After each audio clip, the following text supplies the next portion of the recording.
African American history is American history, and 10 on Your Side is continuing to recognize those stories that haven't been told in our Hidden History special reports. It can be hard to grasp the idea of not receiving services like being waited on at restaurants or attending the closest schools. But that was life for African Americans until segregation ended. 10 on Your Side's Dixon sat down with a Portsmouth resident who's made it her goal to show others just how far we've come. Yeah, Laura, Stephanie. Now, I spoke with May Breckenridge Haywood, who says she just wants to educate people, letting them understand what life was like here in Portsmouth during the 20th century.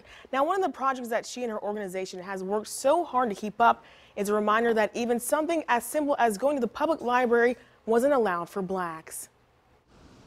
May Breckenridge Haywood's Portsmouth home holds years. This is a picture that I love right here.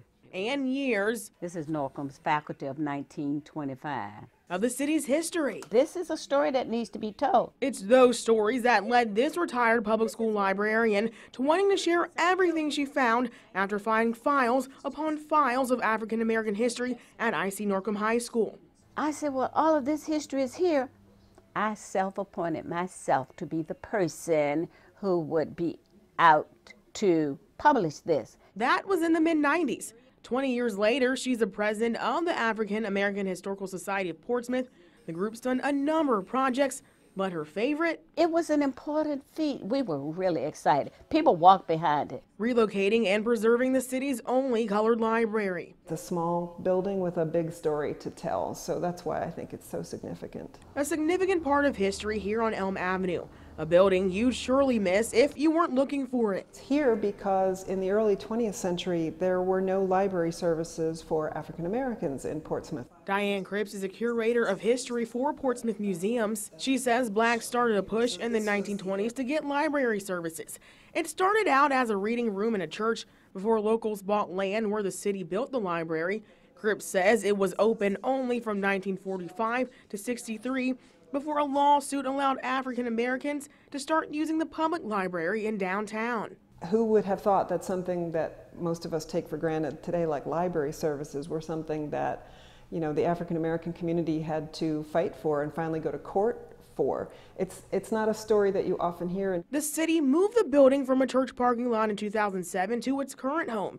Now it's a literary landmark, an historic site that ranks up there with the homes of Tennessee Williams and Ernest Hemingway.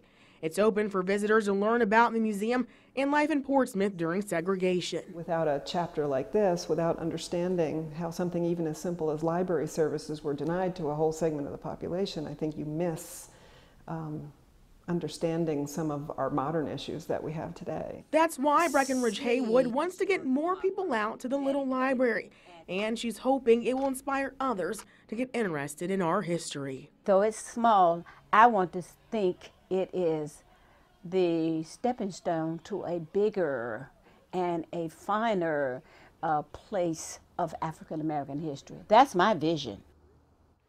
Now, the Library Museum is open for a few hours on Friday and Saturdays. They also have a schedule of events for Black History Month. We'll have that over on wavy.com. Now, coming up next Wednesday, I sit down with a local illustrator who's using her talents to highlight black women who've contributed to history. I'm Kara Dixon, 10 on Your Side. Kara, thank you. And 10 on Your Side is committed to celebrating Black History Month. This Sunday, catch our Hidden History special presentation. That's at 4:30 on Fox 43.